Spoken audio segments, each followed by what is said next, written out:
There are always risks when you invest money, but some are riskier than others.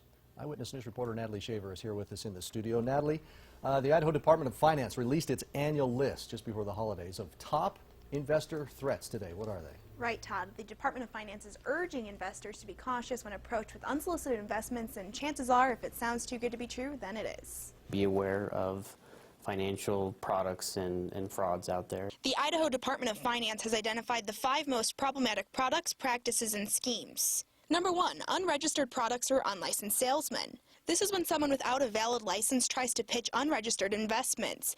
That usually comes with a promise of limited or no risk, resulting in high returns. Number 2, look out for promissory notes. Average investors should be cautious, especially about short-term notes, because in some cases, these do not require registration at the federal level. Experts say this is where they found most of the fraud. The third threat, oil and gas investments. Fraudulent oil and gas deals frequently have partnership in one state, while the operation and actual field is in a second state, leaving investors in states other than the initial 2.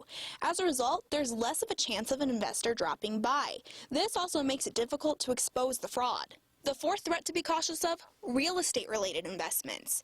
Those risky investments are non-traded real estate investment trusts, timeshare resales, and brokered real estate mortgages.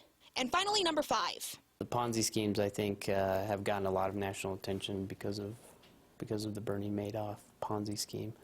And those particular investments are fraudulent because they take money of new investors to pay old investors.